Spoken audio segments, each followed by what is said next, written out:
Chapter 12. Studying. This schedule continued for the better part of a month until midterms began popping up like the daily announcements. School was predictably school-like, and the confusion slowly seeped out of the daily rhythm of life. I didn't notice it at first, but Sarah and I had language class together. She sat in the back, and Jay and I shared every class but math. Sean and I were actually only in one class together, biology. But he almost exclusively worked on computer science homework in that class. Sean didn't come off as a grade A student, but nearly always had the day's coursework done before getting to class, not even waiting for the teacher to assign it. He wrote lines of code down in a composition notebook beside the biology notes and pretended to be engaged. But sitting beside him, I could tell that the lanky savant was probably the smartest guy in the school. One day after class, I asked him about it. "I want to work in tech," he said. "But the good tech colleges only look at your overall GPA and don't care about your computer science grade at a high school level. Most coders are self-taught anyway." We headed to our lockers and continued the conversation. "So do you self-teach yourself the classes then?" I asked. Somewhat awkwardly. "Noticed that, did you?" he said, switching textbooks for his next class. "It means more work, but I don't really have many friends per se. Just Sarah and Jay peripherally. I just take the textbook and do every question as fast as I can and hand in the ones the teacher asks for. That leaves me with a dozen or so papers or projects to actually do during the year, and I can work on code while you suckers learn the old-fashioned way. When do you have time to work through the entire textbook?" "The lack of a girlfriend and what would be deemed as a normal social life help with that," he chuckled. "It just boils down to discipline, a tragically small priority in today's youth." "Well, if you're done for the year, we should study together for midterms," I said. "I've been dying to have people over to my house." "Ha, if you can afford it," he chuckled. "What do you mean afford it?" I asked. "He means for $40 a month he'll give you copies of his notes and you'll stand a chance of getting an A because Sean here is the smartest person you're likely to meet in these parts." Jay's voice chimed in a few lockers down. Then he pulled out his wallet and handed Sean 2 crisp $20 bills. Sean took the cash with a smile and reached into his locker for the top shelf, producing a staple bundled paper of notes much to Jay's delight. "Jay's a peach and one of my longest-serving customers," Sean smiled. "No, I'm a pear, and a dumb one at that, but thanks to Sean here, my report card never shows it," Jay joked, grabbing the notes from Sean. "Besides, Chris is just going to photocopy mine because we're family." "Now, you see, that is the essence of online piracy right there," Sean said, pointing to Jay. "And I'll give you a 50% discount weeks on account of Redneck Napster here. What do you say?" "How about I provide the pizza and you guys provide the studying/comic relief," I said, offering my house up as collateral for the company more than the copying. They both looked at each other briefly. "Sure. Where do you live?" Sean asked. I was about to chime in when I was surprised Jay didn't beat me to it, and surprised that Jay didn't beat me to it when Sarah said, sneaking up from behind me, "The old Bucksworth house." I jumped a little, more than I wanted to in front of her or anyone else in the school for that matter. This was also the third time someone brought up the name, and I was more than a little bit curious at this point. I get that people are quaintly close in the country, but still, these Bucksworths seemed entirely famous or infamous, and I really wanted to know which one it was and why. "Everyone calls it like that, like it's some sort of famous monument in this county. What's so special about my house, and why on earth does everyone in the school seem to know about it?" I asked. "Or do I even want to know?" The Bucksworths moved a year so ago, mid-semester, but were previously known for deservedly the best parties in the area, Sarah said. "I went to one, and all I remember is a goat chasing Simon Dingy around the outside of the house for an hour," Jay said fondly, looking up and to the right as if to remember something. "And the Bucksworths didn't have a goat. I don't think so, anyway." "You could hear him from my house regularly," Sarah explained, which was a feat given the distance between our two homes. "Big shoes, new guy," Sean commented, giving me a sideways glance and pointing to me as if it was a challenge to one-up these Bucksworths. "I'll bring the notes por gratis. You bring the pizza, and Jay will bring a desperate need for both." "I'll bring some liquid refreshments," Sarah said, winking at me, in what might have been my first knee-buckling experience to date. "Ooh, now we're talking," Sean cheered. "And I'll bring my girlfriend," Jay joked, all while we just stared at him until the bell released us from our very unsympathetic gaze. Later that week, we all squeezed into my bedroom, where Sean could run his computer and quiz us on the material that he had in common with our class. Mom, thankfully, had got me an area rug that covered most of the linoleum in my floor. You could see the edges of the 70s peeking up from underneath in the corners of my room still. Sean would ask us questions off his notes dryly from the desk while we snacked on pizza and sipped on the bottles of cheap domestic beer that Sarah had no doubt stolen from her house. It was studying strategy apparently used by the Persians, according to Sean anyway. Ancient Persians would have discussions while drinking and then rehash them while sober to make sure they covered all the angles. A thorough, if not potentially vomit-inducing way of studying.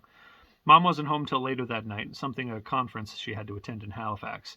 She had left early Thursday and on a 3-day supply of pre-made and left me a 3-day supply of pre-made meals in the freezer. Her work did this to me every 3 or 4 months or so. Nice quiet weekends alone with video games or a concert and no curfew. I liked it in the city, but now I was stuck in the middle of rural New Brunswick. Having people over for beer and pizza was nice and the much-needed break to inescapable boredom. I really didn't like beer that much, but it seemed to be the drink of choice in these parts, so when in Rome, I guess, or Persia for that matter. If you're going to drink kids, drink ales. Lagers taste like skunk and stouts are too heavy to enjoy with pizza. Sean started us off. All right, you non-nerd types. Drinking while studying, while not a school-approved method, is a great way to find out which one of us is smart and which one has a future in the hard trades. The joke made Jay laugh, but the rest of us just found it funny that Jay was laughing. After every wrong answer, Sean continued, "You must take a standard 1-second swig of the beer before receiving a correct answer. However, every correct answer, you have the option to take a sip of the lovely craft beer, courtesy of Sarah's father." Sarah bowed her head and lifted her already open bottle from the case of beer, in subtle recognition of the provider. "Since this is science-based abuse of alcohol, Kylie will be our control group, as her parents are super conservative church folk and don't allow for drinking, while the rest of us will partake in the devil's brew, while subsidizing our blood alcohol levels with pizza, provided by me. May the best 7-foot-tall future Mark Zuckerberg win," concluded Sean. We all groaned and cheers began as the unsanctioned and unsupervised study session. Question 1. All types of polypeptides contain both an amino terminus and a carboxyl terminus. True or false? Sean began, directing the question at Sarah. "True," she said, with one or more question marks at the end of that word that shouldn't have been there. "Correct," Sean said. Everyone took a small sip of their beer, and it was a skunky lager that I really didn't do the idea of beer justice based on the TV ads I had seen. "Question 2, Sean said, directed at Jay. The amount of adenine equates to the amount of cysteine in a molecule of DNA. True or false?" "True," Jay said, so matter-of-factly that I almost believed him if I didn't already know the answer. "No, false. The specific amount of adenine is equal to the amount of thymine in a molecule of DNA," Sean said, attempting his best at hoity English professor tone. "Get thine self drinking, good sir." Jay took a long swig of the bottle and the level dropped by a good third. He wiped his mouth afterwards and smiled. "They could make drinking in a high school class. I think I'd finally be getting A on my own for once." "I don't mind driving you guys home afterwards, but please be able to walk to my car at least," Kylie says, trying to crack a sober joke in a room full of heathens. "Your next week," Sean began, after a long swig himself and a mouthful half a pizza. Which of the following is not a type of intermolecular force of attraction? Covalent bond, London dispersion force, dipole-dipole interaction, or hydrogen bond, or hydrophobic interaction? I knew this one and took a swig of my own beer to make sure my brain wasn't wanting a quick and easy answer. "Covalent bond," I said. Sean waited just long enough to mess with me and blurted out, "Correct, sir. You have yourself a drink," which means I did. This was fun. The question drink-based answers continued until the 12-pack Sarah brought over was 2/3 gone. Sean seemed to hold his liquor well, whereas Jay couldn't hold biology knowledge. He got drunk fast and flirty and more touchy-feely than you think he would be allowed at a study group with a conservative Christian scientific control girlfriend. Kylie would swat him when he'd get too handsy, and Sarah would swat him for generally being harmless yet offensively drunk. Sarah would also offer a bottleneck cheers every time she got an answer right, and was too precariously perched on my bed for me not to notice. She caught me staring, but then smiled and drank more every time she caught me. It got dark and the pizza was all gone, and Sean announced with a hint of slur in his voice, "All right, nerds, last question. Not on the exam, but a bonus of sorts." He stood up, stumbled a bit, more from his height and a head rush than the beer, I think. Which simple life form was essential to tonight's festivities and drunken knowledge sharing? The room was silent, and we all strained our alcohol-induced brain deadness to think outside the multiple choice and true and false. Finally, Kylie piped up, who I might add didn't even have biology this semester, I later found out, and was still as sober as a nun. "Yeast, you bunch of drunken fools," she laughed, and helped Jay to his feet. "Pizza and beer both need yeast, and you all need a glass of water and a good sleep. And Jesus." "Correct as always, Kylie," Sean said, and wobbled on his lanky legs. "I'll take that drive home now, but no Jesus, thank you. Contemporary religious studies was a class option I have no notes for." Kylie just rolled her eyes and shook her head. "She's a smart girl, Jay," Sarah said, standing up, collecting the empties that started to stack around the room. "Put a ring on that already."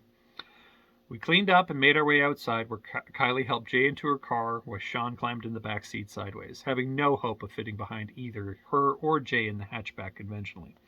Sarah stayed and let them drive off. This was fun. Thanks for the venue. Thanks for the beer, I replied. I'd ask you to thank your folks, but I'm not sure that's a good idea. Dad would think that Dad would like it that you had the balls to say that, but probably still chase you off the property with a firearm, she said, smiling. It was dark now, and while we could still hear Kylie's car in the distance, call it chivalry, but I didn't think Sarah should be walking home alone, half cut in the dark. Walk you home? I asked. Aw, how traditional of you, she said. Sure. We walked towards her house, and in the quiet of the night it was cold but not freezing yet. The chip seal road sounded loud beneath our feet. How's your first semester ending up at Peyton? She asked out of the blue. I couldn't see her, but I could almost feel her in the darkness beside us, arms gently glancing each other occasionally as we walked. It's good.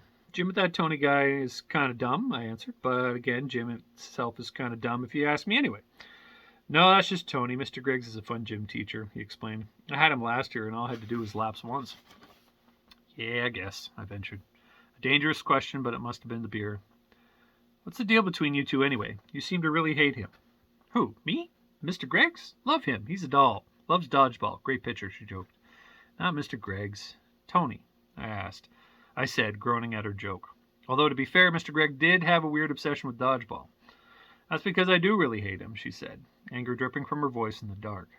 Cool, I get it. No need to explain.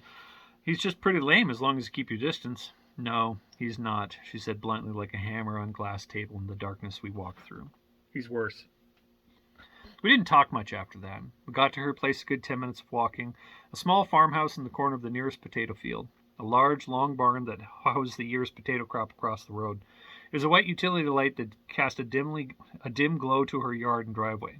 Thanks for the chivalry, she joked, and began walking down her driveway. You're welcome, I said. Night, Chris, she said, the same flirtatious tones that her voice was smacking me in the face like the fool I was. Every fiber of my being wanted to follow her to her door and make sure she was more than just study beers with friends. Every bit the coward I am watched her for far too long and started the long walk home. Night, Sarah, was all I could manage to say, but I was fairly sure she didn't hear me. Chapter 12. Hope you like it. Don't necessarily recommend Drunken Study Habits, but it was based on a bunch of different things that I kind of brought in to make that scene. Definitely fun for the characters to kind of have their first kind of bonding thing. Hope you guys liked it. The link is in the description below for the book. You can get it in paperback or on Kindle, and we'll see you guys soon.